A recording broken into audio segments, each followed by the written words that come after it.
morning, friends, from our last full day on the Disney Wonder. So for tonight, the last night of a cruise is always a little chaotic because you're always trying to fit in all of those things that you didn't get to do yet, and you're kind of like running around the ship. Some of us are. I will be hobbling to the best of my ability to some parts of the ship. There's also a lot of like nighttime activity that goes on, like a farewell party, you know. It just there's a lot of energy. Everybody wants to kind of stay out late and party and just make the most of the trip that they paid for. But you also have to get your luggage ready, because unlike normal vacations where you can kind of throw all your stuff in the bags in the morning and then head out at your leisure, on a cruise ship, you have to be off the boat usually by 8 a.m., so pretty early, and you also have to try to squeeze your breakfast in before you leave as well. So typically what people do is they will leave their suitcases out in the hallway outside the cabin of their, like, where they're staying the night before, and the porters will come and pick up all of your luggage, and then you pick it up at port the next morning. So that means that even though we have all this stuff we want to do today, we also have to pack today and make sure that we pack in a way where everything we don't need is in those suitcases, so that we're only bringing the bare minimum off the ship ourselves tomorrow. That means we need to make sure that we have like a change of clothes for the next day, any toiletries we may need, medication, things like that. So Rex is still, he's working. He worked almost every day this trip. So while he's working, I kind of did my packing as much as I could. And I'm just transferring some footage over from last night. And yeah, so we're just kind of like taking care of some last minute things to make sure that we're organized. And this is really important for me to do earlier in the day, because I know that I'm going to be drinking later today. We have a mixology class. I'm going to have cocktails at dinner, and I'm just going to be like so distracted by trying to have fun that I feel like I'm going to end up rushing packing if I leave it too long. The other thing I want to go over is the way tipping works on a Disney cruise. So we'll do that next. So I think on all cruises, you typically prepay your tips when you book your cruise package. Our tips weren't prepaid, and I did try to pay them before we left. It just didn't get done in time. So we're just basically, the tips are just going to go on our tab that we have, like a running tab that we've kept. And they give you a suggested amount. I'm just going to read some of the information to you because this is really handy. They actually give you some stuff in your room that very self-explanatory, I think. So it says, "We trust you are having an exceptional voyage. As a convenience, we have added gratuities of $14.50 per day for each member of your party to your onboard account. Your gratuity tickets are located on the reverse side of this form. Please separate them into gratuity envelopes provided so that you can personally present them to your server members, which includes your server, assistant server, head server, and stateroom hostess. If you are unable to personally present the gratuity envelopes, these gratuities will be automatically distributed to your service team. Of course, it is always up to each guest to determine the gratuity amount they feel is appropriate. Should you wish to modify or add to the gratuity amounts or would like to pay in cash, please feel free to contact guest services. We appreciate you sailing with us and hope you enjoy this added convenience." So, I'll show you this form here. So they give you this per stateroom, and you can't really see in this video, but these are perforated so you can tear them into like little tickets basically. And there are 4 tabs. There's one for our server, our assistant server, our head server, and the stateroom host. The Disney cast members really go out of their way to make sure that they introduce themselves. They come in and they check on you regularly. And honestly, I do feel like everyone that we've worked with has been incredible. I feel like they've gone the extra mile to accommodate my allergies or to kind of get to know us, to know what our preferences are, which really helps when you're kind of undecided picking out a menu item.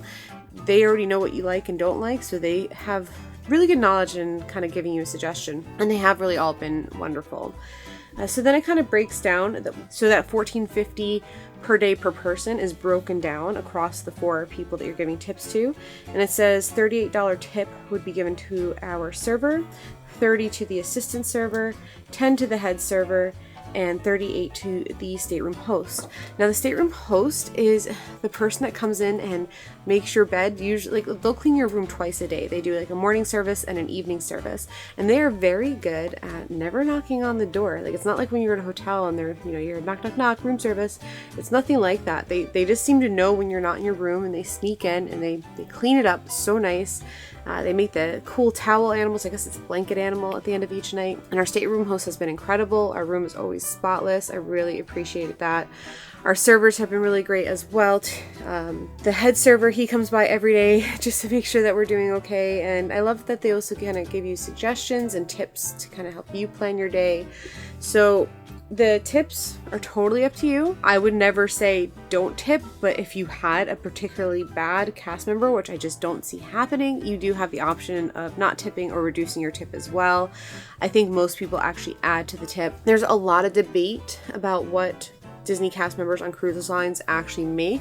Some people will tell you they make next to nothing and that they rely on their tips. Other people will tell you that they actually have a pretty decent wage, and I couldn't find confirmation on one side or the other. I've seen cast members say both, so it makes it tough to know like if they really do rely on their tips. So there's that. So just keep that in mind when you're going on a Disney cruise. I know for a lot of people, just saving up to make this cruise happen takes every penny. We didn't prepay our tips, so they have no idea what they're getting, and I still feel like they went the extra mile every single day. So yeah, they make it very, very handy for you, nice and easy. I was a little concerned about how this whole process works, but now that I've seen it, I'm not worried anymore. So I'm just going to take these little tabs and tear them up, and then they go into these envelopes that were provided. So there's your little envelope. You put the tab in there, and then on the front it just has please accept this in recognition of your outstanding service you provided on our cruise. Sincerely, you put your guest name, stateroom, and then the crew member name.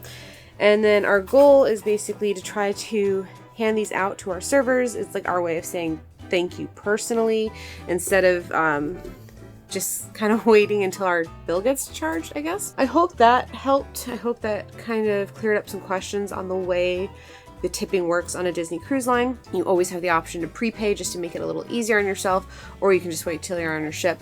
I kind of like waiting until you're on the ship. I guess prepaying kind of allows you to not use your vacation money for tipping. You can pay months in advance if you want to. But I think it's always kind of nice to meet the people you're tipping first, and then it just makes it a little bit more personal when you are filling out those tips. The last thing I wanted to talk about is at the very bottom of the page, they had an extra tab. So there's a 5th tab. This is for the Disney Conservation Fund. So it just says join Disney's cruise line's efforts to study and protect marine wildlife. And I love the Disney Conservation Fund. I love the Animal Kingdom. You can actually donate to them very easily just when you're shopping. Any of the tours you do, some of the money will go to the Conservation Fund as well. So you have the option, if you so choose, to add an additional tip for the Disney Conservation Fund to protect the marine life, which I think is really great because cruise ships probably aren't the best thing for marine life. All right, that is all the boring information, but hopefully it helps you plan your cruise.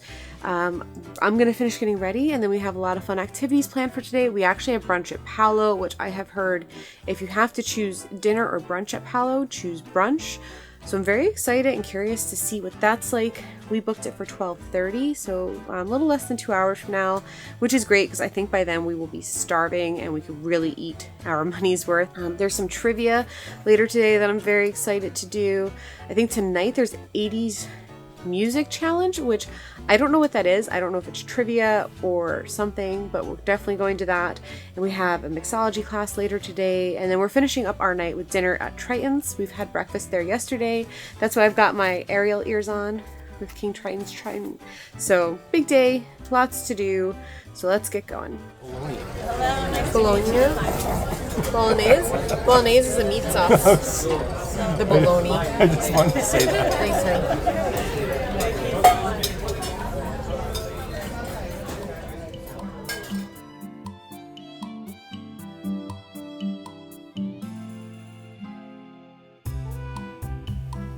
Make sure you come to brunch with an appetite because it is $50 per person, all you care to eat, and it starts with this amazing bread service, and you have to try a little bit of each one. I didn't really care for breakfast this morning, so I got myself the margarita pizza, which I do not regret. This was so good. Really, really, really good pizza. Highly recommend it. They have other meat options as well if you don't want to do the margarita, but I loved this. And then I did save room for dessert, especially since we were still celebrating our anniversary. And Rex got the panna cotta, I believe, and it had like the popping cherries on top. He really liked it. He's not normally that adventurous with desserts, but he said it was good. And I got the zabaione, I think I pronounced that right, which is kind of like an Italian custard. It had some fresh berries. It was so good. It was what was recommended to us by our server, and I'm really glad that I went with it because it was my favorite part of the meal, and Rex really enjoyed his dessert as well. You can never have enough coffee, so I stopped by Cove Cafe after brunch to get myself a cappuccino. Really good coffee on this cruise ship. Highly recommend it. I don't want to. Oh, Armageddon.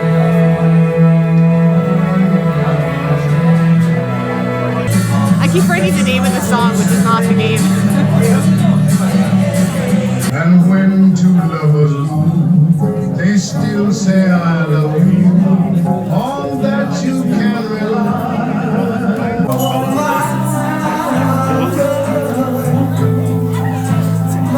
See, we're doing okay. We're getting a couple.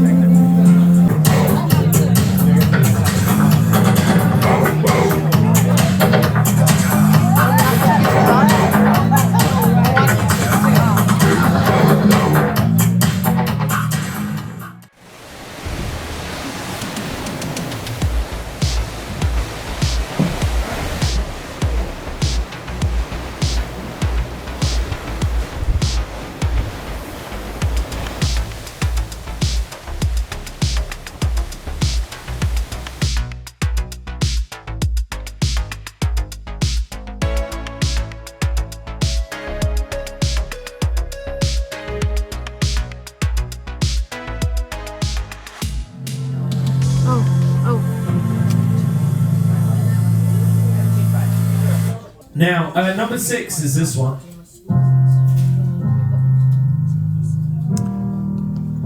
I think it's Okay, number 6 one more time.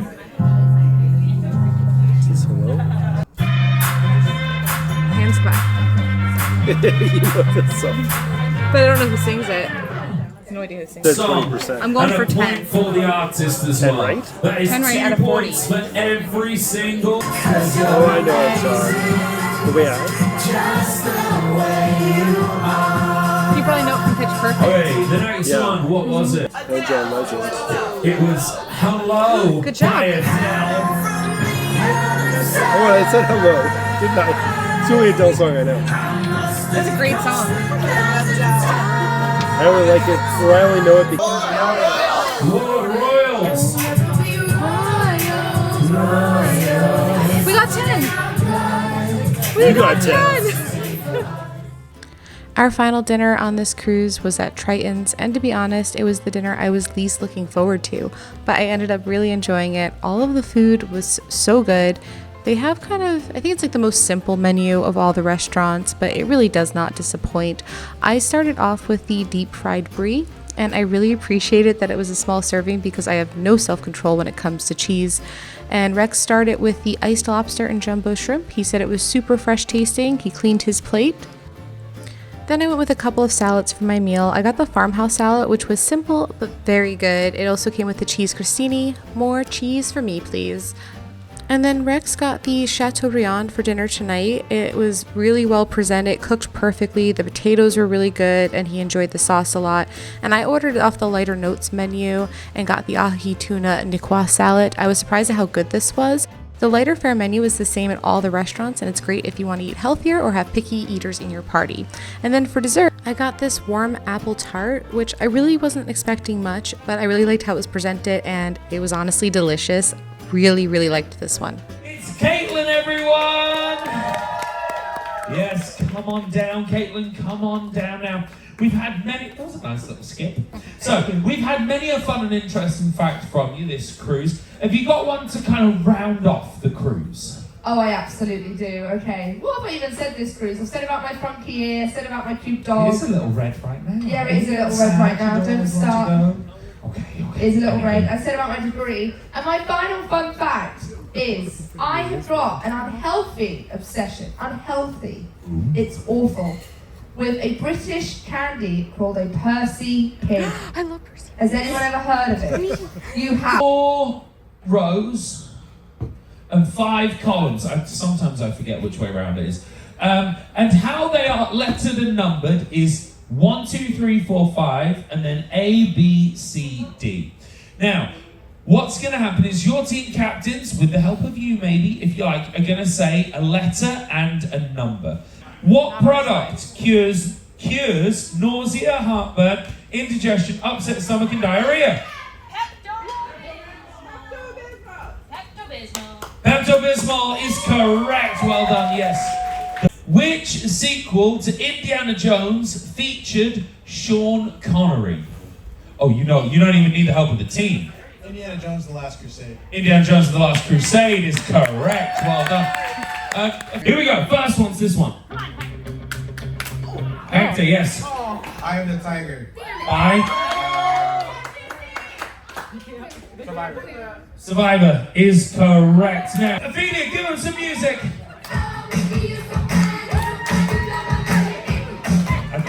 I feel like I should, is this going to be any one of you?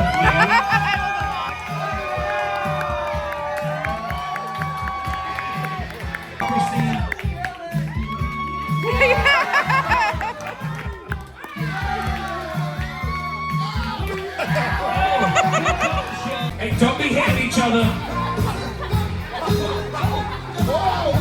So I just wanted to point out that every night after they do these cool little blanket animals, this is the crab today, they put these little chocolates as well, and they say sweet dreams on them. They're actually Dove chocolate, so they're really good chocolate. So don't just throw them away thinking they're bad. They are delicious. Okay, so that I think marks the end of our first ever Disney cruise. I wanted to go over a couple things that I didn't get a chance to go over earlier today because we had to rush back here and pack and stuff. Sorry about that. I had to change because I was wearing a very thick hoodie and it was too warm, but then no hoodie was too cold. It was just a whole thing.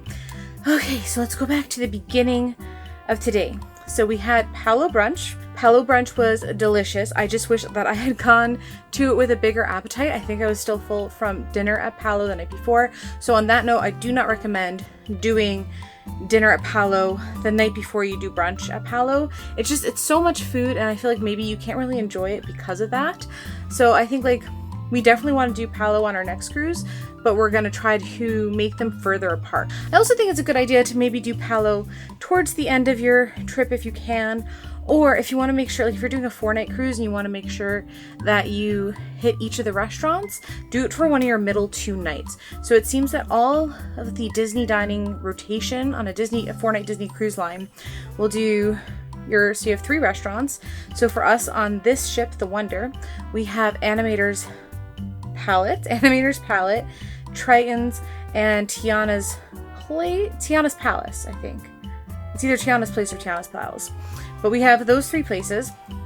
Our particular dining rotation was Animator's Palette for night 1, Tiana's for night 2 and 3, and then Triton's for night 4. So they will always double up your second restaurant in the middle. So it will always be an A, B, B, C rotation.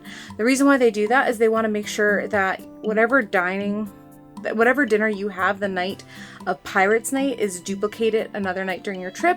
This way you get to actually experience the restaurant the way it's meant to be experienced, as well experience it for the Pirate Night. So for us, I had heard from many people that the Pirate Night dinner isn't something to write home about, so a lot of people suggested that we book Palo for the Pirates Night dinner, which is what we did. But what no one warned me about was that Palo actually runs very, very, very, very long. They do not rush you in the slightest, and we had to rush our dessert and then rush to get to the fireworks. We almost missed it. It's a lot of things you gotta keep in mind. You know, trying to pick the perfect night to do Palo, trying to see the fireworks, making sure you can get to all the things you need to do.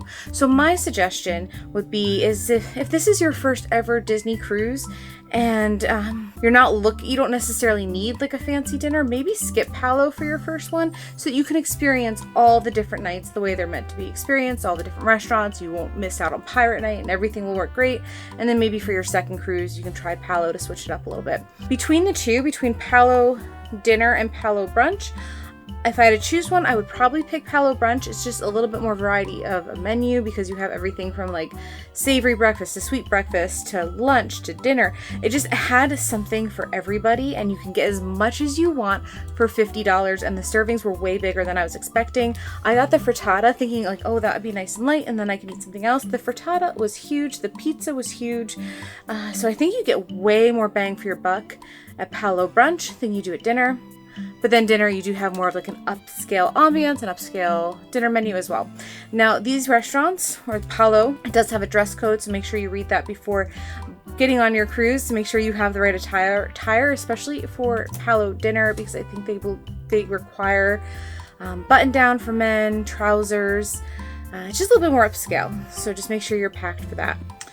So one more thing just to point out too is that at Palo at dinner, it is a beautiful restaurant, but you're not going to see anything on the outside. It was pitch black, so even though we had beautiful views, I'm sorry, I'm very tired. Even though we had beautiful views, we could not see them. But for brunch today, we had beautiful views and we could see them. And then the fun thing is it's actually a mirrored window, so we can see out, but no one else can see in. So you kind of get, as they said, like dinner in a show or brunch in a show, because there are people dancing, there are people filming funny TikToks. Yeah, it's just kind of funny because none of them know that we're watching them unless they've already dined in that restaurant. So that was fun. Highly recommend Palo. Just note though that this dinner and this brunch is not included in your cruise price. This is an add-on. So like I said, don't feel that you have to do it to enjoy your cruise. It's just an elevated experience. I think that you'd still have a really great time if you skipped it. For us, the best part of the whole cruise, the most fun, was probably the adults only entertainment activities like adults only trivia or the game shows at the end of the night. They were almost mostly hosted by Lewis, who was incredible. He was so funny, charismatic. He has a really great singing voice, so he's kind of like the perfect host for these shows. And they were just so much fun. I had way more fun at trivia than I thought I would, even though I'm very competitive. And I'm kind of shy, so I wasn't sure how the trivia went. Like, am I going to be called out in front of people? And you're not. You can sit in a quiet booth in the corner and just play by yourself. You don't even have to raise your hand if you won. But if you just want to play for the fun of playing, you can. And that's kind of what we did. And we did way better on all of them than we thought we were going to do. We knew we were going to bomb the 2010s one, but we still got more points than we said we were going to try to get. So it was a lot of fun. Those were definitely my favorite parts of the trip. I love the competitive nature of it. I love the game shows. The hosts are amazing, and they just really made it a really great experience for us. The other thing that I really like too is, so our room is towards we're forward in the ship. For reference, we are 7024 on the port side. We only have to go like 10-15 feet to get to the elevator, and then we're right at all the after hours, nightlife, adult activity section. So that was great for us because that's where we spent most of our time. And I really like that they kind of have it all sectioned off in one area, because, you know, just because you're going on a Disney cruise doesn't mean you want to do a lot of Disney kid-friendly stuff. You might just want to do normal, I don't want to say normal because obviously I love Disney, but you want to do non-Disney things as well. And I kind of like that this area really separated that in-your-face Disney from laid-back, chill adult fun. My arm's getting tired. I'm tired. It's late. We have a very early debarkation time. I think it's 8 a.m. We got to be off the ship around then. So I need to get to bed and then get up early in a few hours so that we could go have our final breakfast at Tritons, leave the ship. So I hope you enjoyed today's video. I hope you enjoyed coming along on this cruise with us. I'm sorry it was not the cruise video I expected to give you all, but I hope to make up for that when we go on the Disney Treasure next February. I'm very excited for that one because that is celebrate a very big birthday for me, and it's got a haunted mansion bar. So I just feel like that cruise ship's built for me maybe. And we're doing a 7-night cruise on that one. So I'm really glad that we did this 4-night cruise on the Wonder. I'm glad that we didn't do a longer cruise for our first Disney cruise. I learned so much from this experience, from booking it to researching it to actually being on the ship. I promise you the next Disney cruise vlog series coming out next year will give you a whole lot more. I will show you the whole ship. I will do all the things I promised. But it's just a very important reminder that you have to go with the flow, that you have to keep your expectations in check and make the magic for yourself, even if the world's kind of fighting against you with it, because we did our very best to find the fun on this cruise, to make the best of the situation, and just to enjoy our time together because it was our anniversary cruise. I hope you enjoyed today's video and coming along on this adventure. If you did, I'd love for you to hit that subscribe button. And as always, magic is out there, friends.